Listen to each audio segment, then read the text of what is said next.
Hi, I'm Alex, and if you look around, it's almost spring. We got 2 days to go when I'm recording this video, and that means we should probably have a talk about Passover.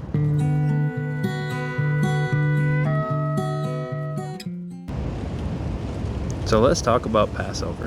Why would you want to keep Passover? What is Passover? Let's talk about all of those different things. Some bullet points of what we're going to go through in this video.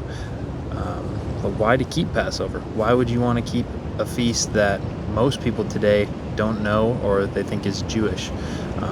So some of the reasons for that is Yahuwah has 7 feasts that he requires us to celebrate with him. The origins, we're going to go over the origins of the Feast of Passover. We're going to go over the fact that Yahusha himself celebrated it. We're going to go over how Passover is an eternal ordinance. We're going to talk about what happens if you don't celebrate Passover. And we're going to talk about how Passover was celebrated first and in memorial and in captivity and in the future will be celebrated. So the first of those points, Yahuwah has 7 feasts that he requires us to keep with him throughout the year. So the way that Yahuwah wants to get together with you is he pretty much has these 7 times throughout the year, and they follow the seasons, and he wants you to get together with him, and he pretty much sets up a table and he says, come fellowship with me, come spend the day with me. And he leaves it open-ended. It's an invitation for somebody to come and celebrate with him.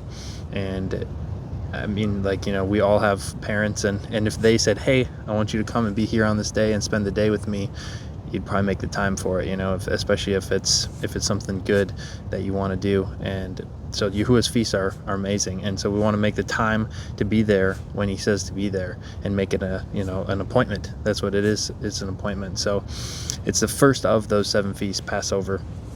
So in the springtime, the first of the year, month 1, day 1, you've got 14 days. On the first of the month, day 14 is Passover.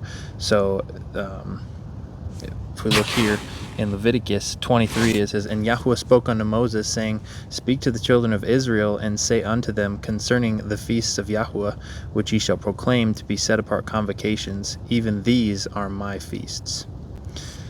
So that shows you right there, he's got those 7 feasts that he wants you to celebrate. And something to note when you read that, Yahuwah spoke to Moses and he said, speak to the children of Israel and say that these are my feasts. So one of the things that we often get asked when we talk about celebrating Passover or celebrating the feasts in general is like, oh, are you, like, the thing we almost always hear is, are you Jewish? And we say, no, we're not Jewish.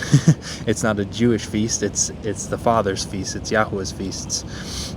They're not our feasts. It's not my idea to celebrate Passover. It's something that he commands and that he wants us to do with him. And it's not a Jewish thing. We're not trying to be like the Jews. For the most part, they don't even celebrate Passover. So that's one of the main things to note with these feasts, is that they're not Jewish feasts, they're actually his feasts. And one of the main reasons why we want to celebrate them is to honor him, and not to try and blend in with like a Jewish crowd, but just to do what he commanded his children to do for all of Israel, not just for the Jews, but for all of Israel. So scrolling down a little bit in Leviticus chapter 23, this is where it specifically talks about Passover. It says, these are the feasts of Yahuwah, even set apart convocations, which ye shall proclaim in their season. In the 14th day of the first month at evening is Yahuwah's Passover. And on the 15th day of the same month is a feast of unleavened bread unto Yahuwah. 7 days you must eat unleavened bread. In the first day you shall have a set apart convocation. You shall do no servile work therein, but ye shall offer an offering made by fire unto Yahuwah for 7 days. And the 7th day is a set-apart convocation. You shall do no servile work therein. So the feast of Passover is kind of tied on to a different feast called unleavened bread. It's the second of the 7 feasts throughout the year, but they're kind of tied together. They join days. The 14th and the 15th are right next to each other. So that is part of the 7 feasts that Yahuwah requires. That's the first point. And it's kept so many times throughout Scripture.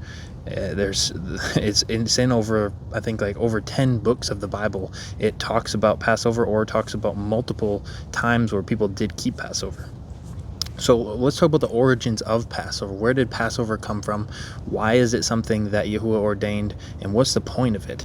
So the origins of Passover was when the children of Israel were in captivity in Egypt. They were in captivity for somewhere around 200 years in Egypt. And eventually they had to come out of Egypt at some point. And this was how Yahuwah got them to come out of Egypt. He sent a series of plagues leading up to the 10th plague, which was the angel of death coming in and destroying all of the firstborn in Exodus 12. And for sake of time, I won't read the whole thing, but from Exodus 12 verse 14 is when Yahuwah spoke that this would be the day of Passover.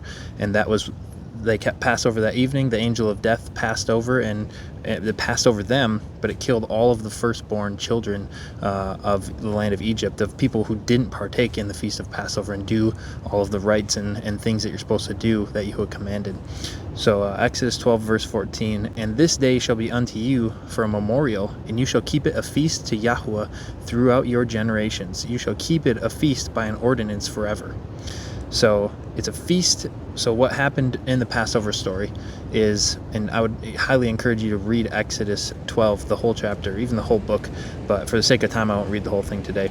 But so they were in captivity for all this time, and Yahuwah sent plague after plague, and Moses was a mediator between Yahuwah and Pharaoh, and he constantly went to Pharaoh before every plague, and he said, this is, there's a plague going to come upon you if you don't repent and let us go and let us out of this captivity. And every time the plague, Pharaoh would deny, and then the plague would follow. And Yahuwah warned Moses to warn Pharaoh that this last plague was going to be the death of all of the firstborn in the land of Egypt. And it says that Yahuwah hardened Pharaoh's heart, and so he didn't let the children of Israel go. And so he commanded the children of Israel to keep Passover, which involves taking a lamb and slaughtering the lamb, and then taking the blood of the lamb and putting it over the doorposts of your house. And you would then eat the lamb, roast the lamb with fire, eat it, and have a feast with unleavened bread and bitter herbs. And it was just a feast, and it was a lot of traditions and different feasts, like different ways that people keep the feast. It's more of like a thing of fear, I guess, is like what a lot of people see it as. But it's really it's like a massive joyous time. If you think about, if you were in that position where you were in, like most people, pretty much all of them, they were born into that system of slavery, and people grew up their whole lives. I'm sure there's people nearing death during this Passover event that their whole life they were born into slavery, and they had no idea, like when it was going to end. And then you see these events transpiring just like we're in today. We see all these events in the world that are transpiring and showing us that we're closer and closer and closer to like the end of time.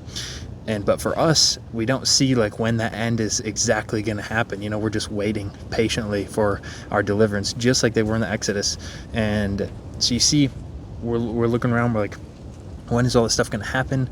What's exactly going to, go down in order for like the next thing to happen, to where you're like, oh wow, we're so close, And that's exactly what happened with the Exodus. Is you see these, they're seeing plague after plague after plague coming, in miraculous plagues that are coming upon all of the people except for the Israelites who are being obedient. And then this Passover event comes, and Yahuwah says, this is the night, the angel of death is going to pass over, and after that you're going to be, passed over from the angel of death, and you won't have your children die, and you'll get to go out of this country and out of slavery and into the land that I promised to your fathers. And so they had this meal. Like I said, they would slaughter the lamb, roast it with fire, and it wasn't a fearful thing. That's where I was going with that, is just like if you saw today, if you're righteous and you're doing what you're supposed to be doing, and you see events transpire that shows you Messiah is coming, it's a joyous thing. It's fearful if you're on the wrong side, for sure. But I see, when I read the story of the Exodus, so many of the stories, they weren't fearful when they were celebrating the Exodus. It was a feast of joy. It was truly like, we're getting out of here tomorrow. Like they all knew that. And so it's such a joyous thing. And so they're feasting, and it's like, it's a big party, and that your deliverance is coming, like not in, maybe a while, but tomorrow. And so it was a massive joyous feast. So they're eating the lamb, they put the blood on their doorposts. They're not, the angel of death is going to pass over them. That's why it's called Passover, because the angel of death wouldn't slaughter their firstborn son because they were obedient to what Yahuwah commanded. So the angel of death passed over, but it killed all of the firstborn of Israel. And then the next morning, or at some point during the night, from what I understand, the Pharaoh came and he told him, get out of here, like go, just go. Like, we don't want you here anymore. And then at some point the next day on the 15th, after morning came, is when they left Egypt and actually, got out of captivity, and they were delivered. And, obviously they didn't, it wasn't just right into the promised land you go, they had a lot of trials along the way, but they weren't in captivity anymore, and they weren't in slavery and bondage anymore. So that's more of like the origins of Passover. What Passover is, it's a feast, it's a joyous time, it's a time of celebration, it's a time of freedom, for them. And for us, it's a time of like a renewal of the year. And we spent the whole year kind of inside up here for the winter, and so for us it's like we're getting exodus from being inside. We get to finally go outside again. So the next point I wanted to talk about is that Yahushua himself celebrated the Messiah. If you don't know, the Messiah's name in Hebrew is Yahusha. A lot of people say Jesus, but that letter is not very old, and it's not a Hebrew origin name. His actual Hebrew name was Yahusha. So Yahusha celebrated it when he was here on earth, when he was younger. If you look in the beginning of Luke, we'll read Luke 2:41. It says, now his parents went to Jerusalem every year at the feast of Passover. So they would always journey every single year. If you're not living in Jerusalem, you'd have to journey. It's actually a commandment that you appear in Jerusalem for this feast. So you can see that Messiah's parents were righteous. They were going to the feast of Passover, and he went along with them, for multiple years, I'm sure, every year. And he actually, that story is where he stayed back in the temple, and they didn't realize. So he celebrated when he was young. Growing up, he celebrated it. You see that he celebrated with his disciples in Matthew 26. We'll read 17 through 21. Now the first day of the feast of unleavened bread, the disciples came to Yahushua, saying unto him, where will you that we prepare the Passover for you to eat the Passover? And he said, go into the city to such a man, and say to him, the master says, my time is at hand. I will keep the Passover at your house with my disciples. And the disciples did as Yahushua had appointed them, and they made ready the Passover. Now when the evening was come, he sat down with the 12, and they did eat. And he said, verily I say unto you that one of you shall betray me. So then the story continues. I've heard a lot of people say that Yahushua actually didn't eat the Passover lamb because it doesn't literally say in black and white that he ate the Passover lamb. I think that's semantics. I think we see from that passage, it says that he told his disciples to go and prepare the Passover, go to this place, prepare it. There's a definition for what Passover is. If you're preparing the Passover, it looks like what the commandments look like, especially if you're the most righteous person to ever walk the earth. You're not going to neglect something. You're not, and it says there that he sat down and ate the Passover with them. And if you go back to any other story, when they ate the Passover, they did everything they were supposed to do. So I see Messiah eating the Passover lamb, and I'm sure he did growing up. It's a commandment. It said that he kept every commandment. So you also see Messiah keeping Passover in the kingdom, the millennial reign, and unto eternity, where pretty much there is no end of days. He keeps Passover in the kingdom. Now a lot of people say, well, where's that written? I don't remember anywhere where it's written that he's going to keep Passover in the kingdom. If you go back and you look in the prophets, they talk a lot about the millennial reign. A lot of people only know of like the millennial reign time period from Revelation 20 is pretty much the only place people look to for the millennial reign. But if you look back in the prophets, there's way more spoken about the millennial reign and even the kingdom than you get in the entire New Testament. There's extensive visions that are detailed way more than Revelation. There's so much about the coming kingdom and the coming millennial reign of the Messiah in the Old Testament. And so if we look at Ezekiel chapter 45 is, and about chapter right around 38 is when it starts to transition. Ezekiel gets a vision of the millennial reign and the kingdom and everything that's going to be set up during Messiah's reign for 1,000 years. So in the midst of that vision of the future, Ezekiel chapter 45 verse 21 says, in the first month, in the 14th day of the month, you shall have the Passover, a feast of 7 days, unleavened bread shall be eaten. So if you read the whole context, I encourage you to read the whole chapter. They're talking about doing offering sacrifices, and then they talk about keeping the feasts that are appointed. It says they're eternal ordinances. Eternal doesn't have an end. Once they're put into place, every single year it's supposed to come around. So you're supposed to do it. You're supposed to keep it. And then in Jeremiah 38:8, this is actually a verse that is kind of hard to find. You can't just read one translation. That's something that we really had to learn the hard way. Just reading the Bible, if you're just reading and reading and reading, if you've got a Bible, especially a paper one that you really like, you've only got that one translation. And for a long time, it was kind of in our blind spot. We only just read one translation, and we didn't even really question it. We just We knew other translations existed, obviously, but we really didn't like pay that much attention to it. But in studying and, you know, getting more set apart and trying to be more like our Messiah and be perfect, you know, that's what we're trying to do.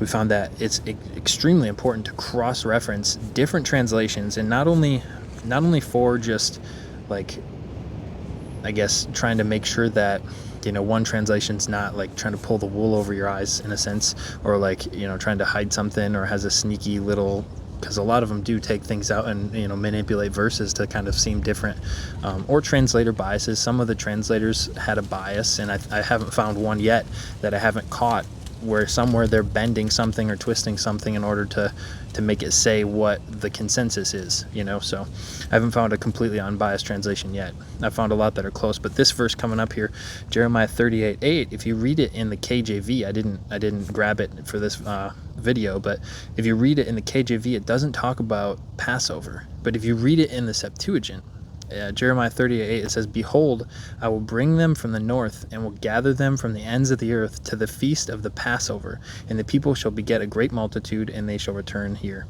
So it's talking about like returning to Jerusalem. And so in the end, like last days after the day of Yahuwah, he will gather everybody in for the feast of Passover. And that's really what the millennial kingdom is. It's like, it's a light to all of the people that survive the day of Yahuwah to come into the kingdom and to be righteous. And there's no excuse. There's no, you know, the Messiah is literally walking around reigning in his glorified body. There's gonna be a lot of glorified people, you know, reigning with him, and the adversaries can be locked up, you know. And so, and you'll be able to see this kingdom from anywhere you are on the earth. You'll literally be able to look over there. Oh, there's the kingdom. You can't miss it. It's right there. And even if you, you know, even if you didn't hear what happened, you're gonna be like, what is that? That was not there, you know. So he's going to gather them to the kingdom for the Feast of Passover. So you see the Passover in Ezekiel and in Jeremiah being celebrated in the millennial reign. And if, you know, a lot of people say, well, that doesn't mean Yahushua's exactly celebrating it, but he is our high priest, and he will be forever. He's not ever going to not be our high priest. He is right now. He will be forever. And as high priest, his job title is to oversee all of the things that happen in the temple, all the sacrifices, all the feast day preparations. He's the high priest. There's no one higher than him in authority. And what that looks like today, a lot of times, like CEOs, they're not really that involved in the company. They just manage the, you know, paper stuff, and they're not like, that's why you have like undercover boss, where the boss goes in like, wow, I had no idea that this was going on. That's not how Yahushua operates. He knows every detail of everything, and he's going to be set over all of this, especially these feasts happening in his kingdom. He's going to know all about it. He's going to be there. He's going to be part of it. So you see Messiah celebrated it when he was young. He celebrated it with his disciples, and he is going to celebrate it in the kingdom, hopefully with all of us. So that's, you know, Yahushua celebrated. Super good point. You know, if you're looking at why should I celebrate the Feast of Passover, if your Messiah celebrated it, it's probably a good idea for you to celebrate as well. So the next point, Passover is an eternal ordinance. So Exodus 12 verse 14, we might have read that one. Let me check. Yeah, we did, but we'll read it again. "And this day shall be unto you for a memorial, and you shall keep it a feast to Yahweh throughout your generations. You shall keep it a feast by an ordinance forever." So I don't know about you, but when I read that, it's an ordinance, which means like a statute or a law, like a city ordinance. If you break that ordinance, you're going to get in trouble. So it's an ordinance, a law, and it's forever. That means that it's not, we shouldn't be celebrating it today because we don't have a temple to go to. We shouldn't be celebrating it today because of this reason or this reason or this reason. This says it's an ordinance forever. So you should probably make every single effort you possibly can to put yourself in alignment with that ordinance from the Most High. Exodus 12:24, just a little bit later on in that chapter. "And keep you this thing as an ordinance for yourself and for your children forever." So you shouldn't ever be not keeping it, especially for your children's sake. You should be raising them up in righteousness and having them do what's right, you know, and raising them to keep the feast, to be obedient to Yahweh's ordinances and his statutes. Pulling a verse out of Jubilees next, Jubilees 49 verses 7 through 8. "And remember you this day all the days of your life, and observe it from year to year all the days of your life, once a year on its day, according to the law thereof. and do not adjourn it from day to day or from month to month, for it is an eternal ordinance and engraven on the heavenly tables regarding all the children of Israel, that they should observe it every year on its day, once a year, throughout all their generations, and there is no limit of days, for this is ordained forever. So I don't know how much more clear it can quite get than that passage from Jubilees there. That's one of the reasons I love Jubilees so much, because where a lot of other things can be read multiple ways, or you've got a lot of different translations or different things, there's not that many translations of the book of Jubilees, but when it says something, it says it, and it doesn't really mess around, and it just gets to the point, and it's just, it gives you a really clear understanding that this is what you should be doing. And so, I mean, you can rewind the tape and count how many times it says it's an eternal ordinance, and you do it once a year, and you're always supposed to do it, and you're never supposed to neglect it, and you're always supposed to do it, and it just sounds like a broken record, because it's that important. And if you didn't catch it, you're supposed to be keeping Passover. So I'll take a second here. I want to pull a verse out of Exodus 12 that I didn't have ready, but I feel like it's important with what we're talking about with keeping it and teaching your children. So right here, it's Exodus 12. It's right after 24. I'll read that part again. Exodus 12:24. And ye shall observe this thing for an ordinance to you and your sons forever. And it shall come to pass when you come to the land which Yahweh will give you, according as he has promised you, that you shall keep this service. And it shall come to pass when your children say unto you, what mean you by this service? Or like, why do you do this, Dad? Like, why are you keeping Passover? Then you shall say, it is the sacrifice of Yahweh's Passover, who passed over the houses of the children of Israel in Egypt, when he smote the Egyptians and delivered our houses. And the people bowed the head and worshipped, and the children of Israel went away and did as Yahweh had commanded Moses and Aaron, so did they. So you see there, even like built right into the first Exodus story, the origins of the feast of Passover, when they were exodus out of captivity. It says, you should always train your children up in this way. And when they do ask you, because you should be celebrating it, when they ask you, why do you do this, Dad? Or why do you do this, Mom? You should be able to explain it to them, and you should be able to say, this is why, tell them the story and really the importance behind it. So next, I want to talk about what happens if you don't celebrate it. We've been talking a lot about why you should celebrate it, but you say, I don't really want to do it. I don't see, there's nobody here making me do it. I haven't done it my whole life. Why should I start now? So what happens if you don't celebrate Passover? Numbers 9, there's a story of you see, even if you read from Exodus all the way through Leviticus, Numbers, they celebrate it over and over every year. It wasn't a one-time thing. It's something you're always supposed to do every year, like we've read. So there came a time in Numbers where the first time it popped up, apparently, that these people weren't clean. And so they were made unclean, it says, by reason of a dead body. And there's other things too, like if there was a standing temple to go to, which there's not today, that right here that we can physically walk to, there's certain sacrifices that you're supposed to do for the Feast of Passover, additional ones that you're supposed to actually sacrifice, and then the priest would actually offer to Yahweh, and you're supposed to do that on Passover, but we don't have the ability to do that today because we're in captivity and the temple's been destroyed. So, but this situation arose where they were unclean, they couldn't actually do Passover the way that they should have.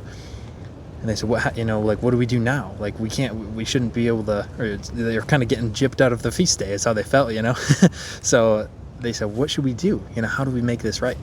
And so Moses goes and asks the Father, he says, what should they do? And then Yahuwah said, well, make it on, the second Passover on the second month on the 14th day. So a month later, if you're unclean, and you can't go to the temple. I don't feel like that applies today. We studied that this year, but that's for another video. But so anyways, in Numbers 9, so the conclusion was just do it the next month, but he says, if you're not unclean and if you're clean, let's read here, Numbers 9 verse 13. It says, but the man that is clean and is not on a journey and forbears to keep the Passover, even the same soul shall be cut off from among his people, because he has brought not the offering of Yahweh in his appointed season. That man shall bear his transgression. So it's a big deal if you're not keeping Passover. If you're just like, I just don't want to, it says right there you should be cut off. And so another verse out of Jubilees 49, chapter 49 verse 9, And the man who is free from uncleanness and does not come to observe the Passover on occasion of its day, so as to bring an acceptable offering before Yahuwah, and to eat and drink before Yahuwah on the day of its festival, that man who is clean and is close at hand will be cut off, because he offered not the oblation of Yahuwah in its appointed season. He will take the guilt upon himself. So pretty much echoing what you see in Numbers right there. It's not anything different. There's not anything contradictory. It says if you're able to celebrate the Passover, and especially, like in today in captivity, we're more able to celebrate it now because we don't have to take a journey really anywhere, unless you go, to keep Passover with somebody else. But you don't have to take a journey and bring the your Passover lamb and the stuff required for a sacrifice. You can just go. You just go wherever you're at and celebrate the Passover, because there's not a place to go to. So there's verses that talk about that as well. But so Passover was celebrated it was originated in Exodus 12. It was kept in memorial all throughout the Kings and the Chronicles, and even in Numbers, like we just referenced. So many places where it was kept over and over and over every single year. It was kept even in captivity. So there's a couple examples, and there's also an example of Tobit in the book of Tobit, where he was in captivity and he was keeping, it was the Feast of Pentecost, but he was keeping it. It just looked a little bit different because he couldn't actually go to the temple, but his heart's desire was to keep it even in captivity, and that's what Yahuwah expects of us. And then we see Messiah kept the feast with his disciples. He kept it. He's going to keep it in the millennial reign. He kept it when he was growing up. And so really, just wrapping this whole idea up, it's like, why would you want to keep Passover? That's the whole point of the video. Why? What's the point? The point is it's a day that Yahuwah, the creator of everything you see around me, the creator of me, the creator of the sheep that made the wool for this sweater, the creator of everything, he says, you're important and I want to spend time with you.